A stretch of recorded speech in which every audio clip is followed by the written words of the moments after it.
नमस्कार। Corona virus की वजह से देश और दुनिया की अर्थव्यवस्थाओं की हालत बहुत खराब है, ये किसी से छुपे नहीं है।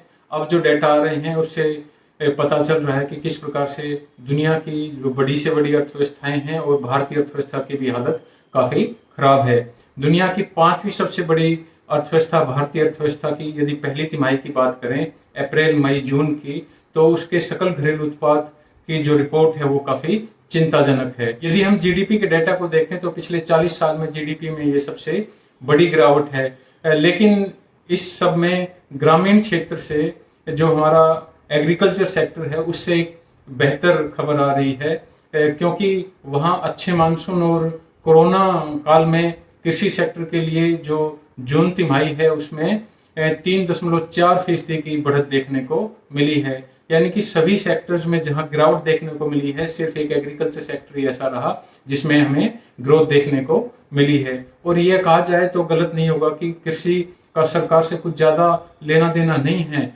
हर क्षेत्र में सरकार की नीतियां निर्धारित करती हैं कि क्या उत्पादन किया जाए, कितना हो, कैसे खरीदा जाना है। लेकिन कृषि एक ऐसा क्षेत्र है जिस पर किसान का ही एक तरीके से निर्णय होता है कि वो अपना क्या बोए, क्या करे। और सरकार का जो हस्तक्षेप है वो काफी कम होता है और सरकार के इस हस्तक्षेप के कारण ही यह सेक्टर अभी तक बचा हुआ है। लेकिन यह ज्यादा लंबे समय तक ऐसे नहीं चलेगा। गवर्नमेंट को कुछ अच्छे कदम उठाने पड़ेंगे ताकि तेजी से विकास हो तो भारतीय कृषि का। ऐसा अनुमान लगाया गया था कि कोरोना वायरस की वजह से देशव्यापी लॉकडाउन से भारत की जो जीडीपी दर है उसकी पहली तिमाही में जो गिरावट है वो लगभग 18% तक रह सकती है। लेकिन करंट फाइनेंशियल ईयर में जो पहली तिमाही है अप्रैल, मई, जून की, उसके दौरान अर्थव्यवस्था में 23.9% की गिरावट जारी की गई, जो कि बहुत अधिक है। और कृषि को छोड़कर मैन्युफैक्चरिंग, कंस्ट्रक्शन, सर्विस सेक्टर सब में खराब प्रदर्शन रहा।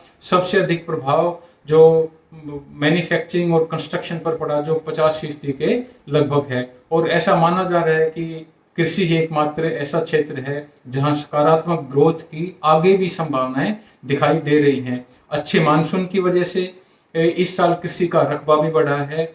कोविड-19 की वजह से लॉकडाउन में जो प्रवासी मजदूर हैं वो अपने गांव चले गए हैं। इसके कारण भी कृषि कार्यों में तेजी से रकबा बढ़ा बुआई का। और इस खरीफ सीजन में रिकॉर्ड 1082.22 लाख हेक्टेयर में खरीफ फसलों की बुआई हो चुकी है।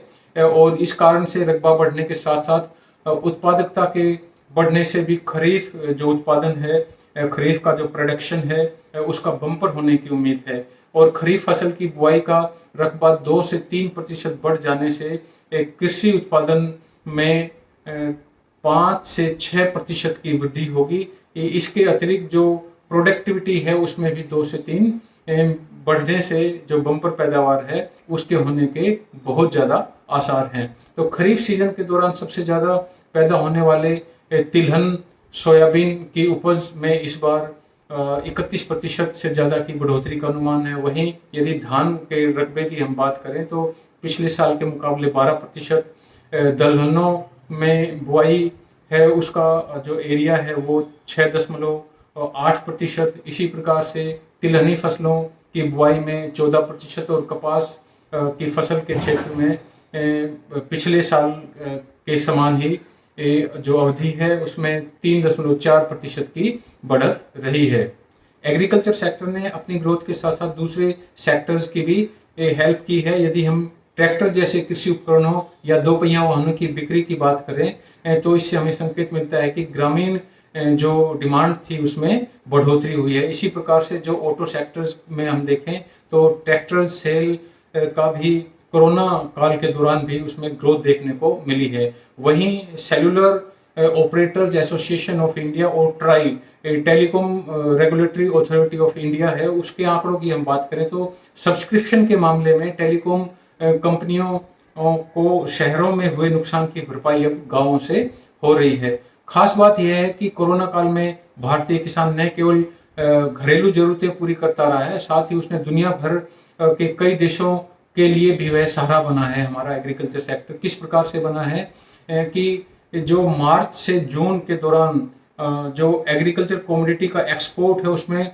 23% से ज़्यादा की वृद्धि हुई है। इसका मतलब यह हुआ कि 25,500 करोड़ रुपए से ज़्यादा का हमने एग्रीकल्चर एक्सपोर्ट किया। इससे हमें फ़ायदा यह हुआ कि महामारी के दौरान भी नए बाज़ारों में हम अपनी पहुंच बना सके हैं और एक्सपोर्ट को बढ़ाने में मदद देश की फसल की बम्पर पैदावार के अनुमान के कारण ही हो सकी है।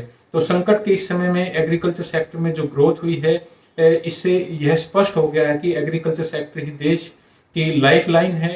एग्रीकल्चर ने ही देश को संभाला है और देश की अर्थव्यवस्था को संभालने में एग्रीकल्चर सेक्टर पहले भी पीछे नहीं रहा है।